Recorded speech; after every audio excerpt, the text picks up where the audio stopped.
오늘 주신 말씀을 통해서 순금으로 입혀진 조각목이라는 제목으로 함께 말씀 나누겠습니다. 고사성어 가운데에 불가근 불가원이라는 고사성어가 있습니다. 뜻은 너무 멀지 않게, 너무 가깝지도 않게 라는 뜻입니다. 사람들의 관계는 멀리 하다 보면 서먹해지고 좋은 관계를 유지할 수가 없지요. 그렇다고 너무 가깝게 대하면 무례해지고 많은 것들을 알기 때문에 무시하게 되고 또 편하게 대하다 보면 실망의 모습을 발견하게 됩니다. 결국 관계가 멀어지기 쉽다는 것이죠. 그래서 너무 멀지도 않게 너무 가깝지도 않게 어느 정도의 간격을 유지하는 것이 좋은 관계를 유지하는 비결이다 라는 고사성어가 바로 불가근 불가원이라는 성어입니다. 왜 이 말씀을 드리냐면 이번에 일어났던 이태원 사건을 생각하면서 들었던 그러한 생각입니다. 그동안 한국 사회는 코로나 때문에 사회적 거리두기를 했습니다. 그러나 이제 사회적 거리두기가 어느 정도 풀리다 보니까 이제 문제가 되는 게 뭐냐면 너무 가까우게 붙어버리는 것이 문제가 되었다는 거예요. 적당한 거리를 유지했다면 이태원 참사와 같은 사고가 발생하지 않았을 텐데 사람들이 이제 너무나 가까워져서 문제가 생기고 말았습니다. 클럽이 있는 그 좁은 골목, 폭이 5m 되는 그리고 내리막길에 수많은 사람들이 겹겹이 쌓였습니다. 그럼을 통해서 무려 156명의 사람들, 젊은이들이 그곳에서 죽었습니다. 안전불감증은 세월호 참사, 그 참사를 겪고도 나아진 것이 하나도 없는 것 같습니다. 여전히 안전은 불감증이죠. 할로윈 데이를 참석하기 위해서 많은 사람이 몰렸습니다. 할로윈이라는 것은 거룩한, 신성한이라는 뜻을 가지고 있어요. 그래서 가톨릭에서는 이 할로윈을 성인들을 기념하는 날로 정하여 지키고 있습니다. 이것이 이교도 문화와 섞이면서 변질돼 버렸어요. 그래서 그 문화가 빼빼로 데이와 같은 화이트 데이, 발렌타인 데이와 같은 기업에서 마케팅 상술로 그렇게 이 할로윈 데이가 쓰이게 됐습니다. 이 상술 때문에 할로윈 데이가 우리나라를 휩쓸고 있지요. 할로윈 데이는 10월 31일입니다. 10월 31일은 우리 기독교에서는 마틴 루터의 종교 개혁을 기념하는 날이기도 합니다. 좋은 전통인 종교 개혁의 정신은 사라져버리고 할로윈 데이가 들어와서 뜻도 모르는 어린 아이들이 마녀 복장을 입고 돌아다니고 뜻도 모르는 젊은이들이 귀신 분장, 좀비 분장, 마귀 분장을 하고 난장 파티를 벌이는 날이 되고 말았습니다. 한국 기독교 대표들은 이태원 참사자들을 애도하면서 우는 자들과 함께 울자 이런 말을 했습니다. 우는 자들과 함께 울자. 애도와 위로의 차원의 메시지지만 저는 이 메시지를 들으면서 마음이 좋지 않았습니다. 우리가 우는 자와 함께 울 수밖에 없는 이 형편이 안타깝다라는 생각을 했어요. 교회가 과연 우는 자들과 함께 우는 곳만 되어야 될 것인가? 독일의 기독교 윤리학자 디트리히 본헤퍼는 히틀러를 암살하기 위해서 저항운동을 하다가 잡혀서 순교를 한 사람입니다. 당시에 많은 기독교 목회자들이 본헤퍼를 욕했습니다. 손가락질했습니다. 당신은 목사가 아니요, 당신은 윤리학자가 아니요, 당신은 목회자가 아니요 하면서 어떻게 히틀러를 죽이려고 했는 암살 작전을 했느냐 손가락질을 했습니다. 그때 이 본헤퍼는 이런 말을 했죠. 미친 트럭 운전사가 수많은 사람을 죽이고 있을 때에 교회는 그 죽은 사람들의 장례식만을 치루어야 할 것인가? 아니면 그 트럭 운전사를 끌어내어 무고한 시민들을 구할 것인가? 나는 후자를 택하겠다는 것입니다. 지금 한국 교회는 죽은 사람들의 장례 치르기만 하고 있는 것 같습니다. 그래서 우는 자들과 함께 울자 이런 말밖에 할 수 없는 교회의 모습, 나약한 모습이죠. 본헤퍼가 한 것처럼 트럭 운전사를 끌어내어 무고한 시민들이 잘못되지 않도록 구하는 것이 우리 교회의 역할이 아닐까 생각을 해봅니다. 한국 교회는 잘못된 문화를 바로잡으려고 노력이 없었습니다. 할로윈 데이가 그동안 오랫동안 우리나라에 정착을 해왔죠. 하지만 한국 교회는 할로윈 데이에 대해서 말하지 않았습니다. 장례식만 치르는 모습이 오늘날 한국 사회, 한국 교회의 모습이 아닌가 생각을 해보았습니다. 송구 영신 예배는 해돋이에 뺏기고, 부활절 예배는 꽃구경에 양보하고, 여름 수련회는 휴가에 양보하고, 추수감사주일 예배는 단풍 구경에 뺏기고, 성탄절 예배는 가족들과 함께 또 데이트하는 날로, 종교개혁한 날조차 할로윈 데이에 뺏기고 말았습니다. 왜 이렇게 되었을까요? 저는 무관심하기 때문이라고 생각을 합니다. 무관심. 요새는 다 그래, 대세가 그래, 풍조가 그렇다는 거예요. 그렇기 때문에 어쩔 수 없다라고 무관심한 것이죠. 방치를 한 거예요.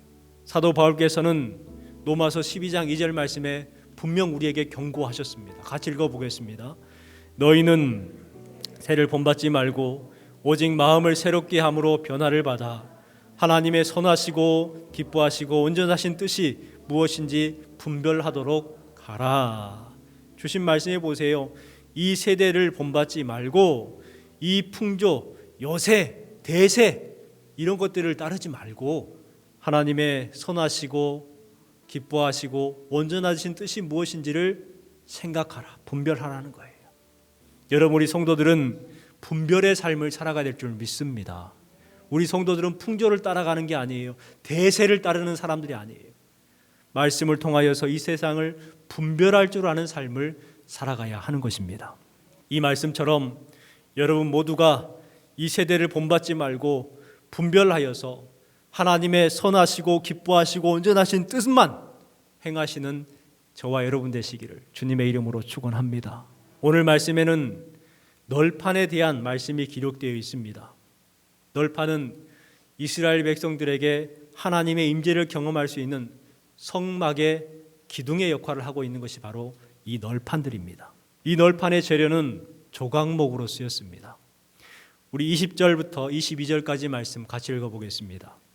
그가 또 조각목으로 성막에 세울 널판들을 만들었으니 판의 길이는 10규빗, 너비는 1규빗 반이며 각 판이 2촉이 있어서 서로 연결하게 하였으며, 이 조각목은 시띠 나무이죠. 척박한 광야에서 자랍니다. 척박한 땅에서 자라기 때문에 곱게 자라지를 못합니다. 삐뚤삐뚤하고 휘어있고 볼품이 없습니다. 바짝 말라 가늘고 또 흉측한 가시를 달고 있지요. 아주 쓸모없는 나무가 바로 이 조각목 시띠 나무입니다. 그런데 하나님은 그 쓸모없는 나무를 재료로 삼아서 그 귀하고 거룩한 하나님의 성막을 만들게 하셨습니다. 백향목은 튼튼해요. 잘 썩지도 않습니다. 향이 납니다. 그리고 다듬어 놓으면 광택이 나거든요. 그래서 최고의 건축 재료였지요. 또한 백향목뿐만 아니라 상수리 나무가 있었고 잣나무가 있었습니다. 또 전나무도 있습니다. 좋은 재료들이 참 많았어요. 그런데 하나님께서는 그 형편이 없고 부족한 바로 시띠 나무 조각목을 주재료로 삼으셨습니다. 왜 그렇게 하셨을까 곰곰하게 묵상을 해보았습니다. 이 조각목에게는 딱 한 가지 장점이 있습니다. 그것이 뭐냐면 척박한 강야에 살기 때문에 억세게 자라요. 그래서 단단합니다. 그리고 변형이 잘 안 돼요. 조각목은 거물 조자에 뿔각, 나무 목을 사용합니다. 그러니까 검은 뿔처럼 생겼다는 거예요. 그만큼 단단하다는 것이죠. 그 척박한 광야, 낮에는 엄청나게 뜨겁고 밤에는 엄청나게 추운 일교차가 심한 곳이잖아요. 그러면 나무라는 것 자체가 변형이 심합니다.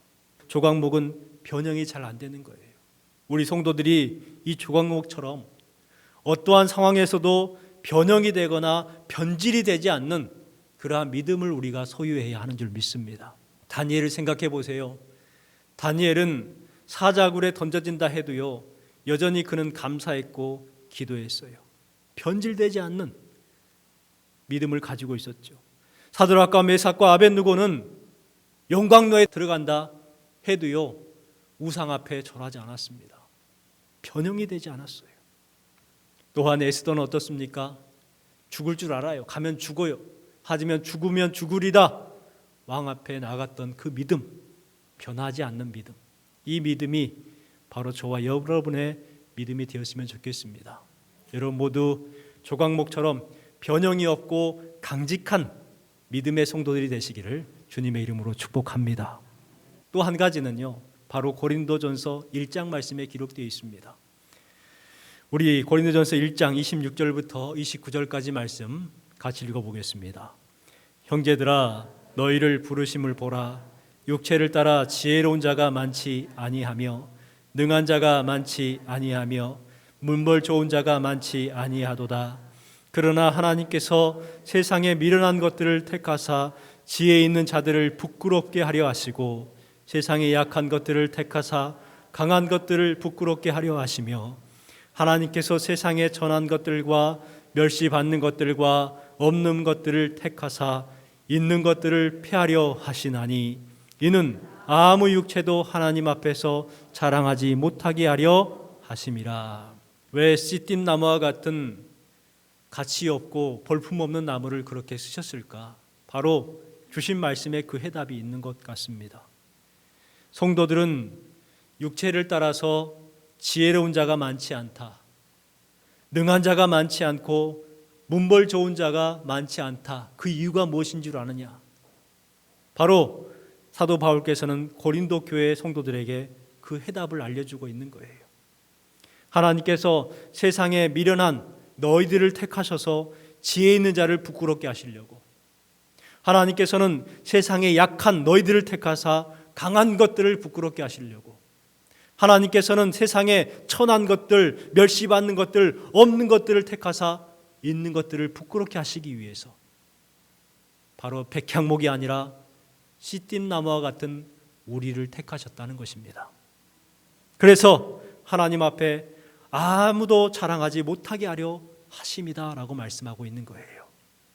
우리는 조각목들입니다. 삐뚤삐뚤하고 거칠고 굵지도 않아요.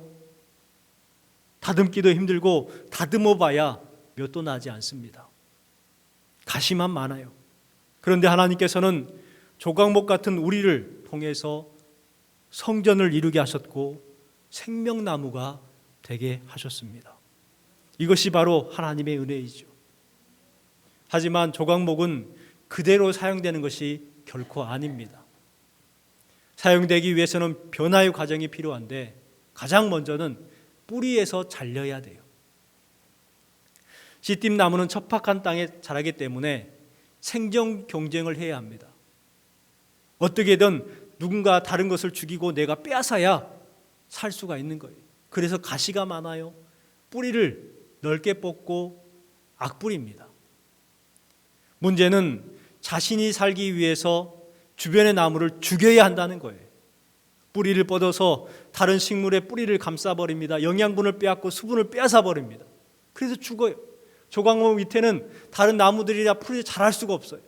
그 뿌리를 잘려줘야지 비로소 성물이 되고 살리는 나무가 되고 생명나무가 될 수가 있다는 것입니다. 두 번째는 껍질이 벗겨지고 잘 말려야 해요. 더러운 때 묻은 껍질 필요가 없습니다. 겉과 속이 잘 말려져야 합니다. 그래야 변형이 되지 않는 것이죠. 또한 세 번째는 다듬어져야 합니다. 필요 없는 부분이 잘려져야 되고 울퉁불퉁한 부분이 대패로 잘 매끈하게 다듬어져야 비로소 널판의 모양을 갖추게 되는 것입니다. 그런데요, 여기서 끝나는 게 아니에요. 마지막 하나가 남았어요. 뭐였을까요? 오늘 계속 말씀 가운데 반복되고 있었던 말씀이 기록되어 있을 겁니다. 그게 뭐냐면 금으로 싸고라는 것이 있었어요. 우리 34절 말씀을 같이 한번 읽어볼까요? 그 널판들을 금으로 싸고 그 널판에 띠를 꿰 금 고리를 만들고 그 띠도 금으로 쌌더라. 널판을 만들었어요. 조각목을 가지고 널판을 만들었다면 끝난 것이 아니라 뭡니까? 금으로 쌓아야 된다는 거예요. 조각목은 보이지 아니하고 금으로 다 덮여지는 거예요.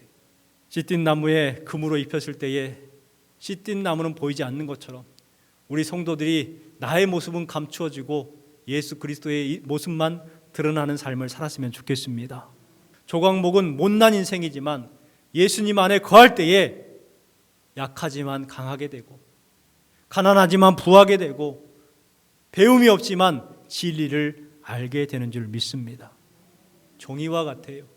여러분, 종이 한 장이 있습니다. 금방 찢어지죠. 그런데 이 종이를 만약에 철판에 붙여놨다고 생각해 보세요. 그러면 잘 찢어질까요? 안 찢어질까요? 철판을 찢어야 이 종이도 찢어지는 거예요. 그래요. 우리가 스스로 있으면 조각목과 같이 문제 많고 탈 많은 삶을 살아갈 수밖에 없지만 우리가 예수님 안에 거하고 예수님께 붙어 있으면 비로소 우리도 강하게 되고 부유하게 되고 또 진리를 깨닫게 되는 삶을 살게 될 줄 믿습니다. 널판을 만드는 과정을 보면 이상하게 한 가지 우리가 생각하는 것이 빠져 있습니다. 그것이 뭐냐면 못이 빠져 있어요.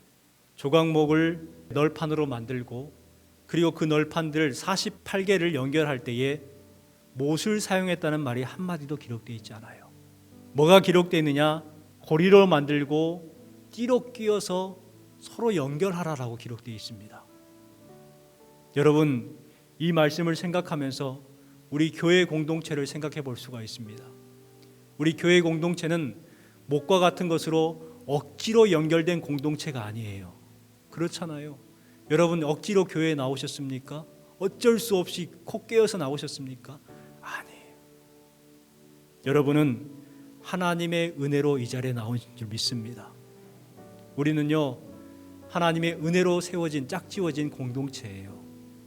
여러분이 스스로가 나는 이 교회를 택했다고 생각하십니까? 아닙니다. 하나님께서 짝지워 주신 거예요. 여러분의 주변에 있는 성도들과 짝지워 주신 거예요. 그렇기 때문에 우리는 주님 안에서 한 가족이 되었어요. 짝지워진 거예요.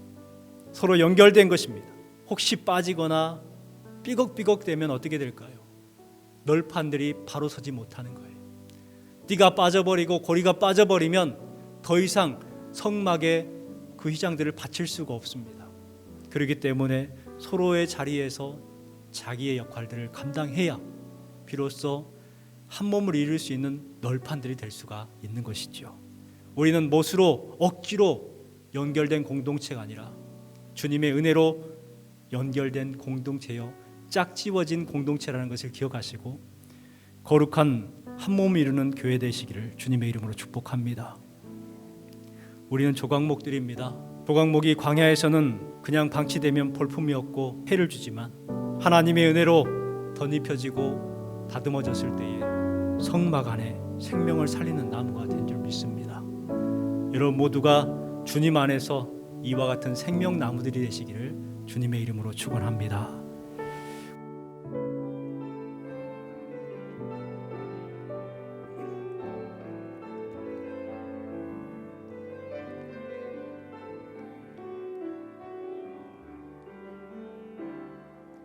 나의 안에 거하라. 나는 내 하나님이니 모든 환난 가운데 너를 지키는 자라. 두려워하지 말라. 내가 널 도와주리니 놀라지 말라. 내 손 잡아주리라. 내가 너를 지명하여 불렀나니 너는 내 것이라. 내 것이라. 너의 하나님이라. 내가 너를 보배롭고 존귀하게 여기노라. 너를 사랑하는 내 여호와. 나의 안에 거하라. 나의 안에 거하라. 나는 내 하나님이니 모든 환난 가운데 너를 지키는 자. 두려워하지 말라. 두려워하지 말라. 내가 널 도와주리니 놀라지 말라. 내 손 잡아. 다시 한번 할까요? 나의 안에 거하라. 나의 안에 거하라. 나는 내 하나님이니 모든 환난 가운데 너를 지키는 자라. 두려워하지 말라.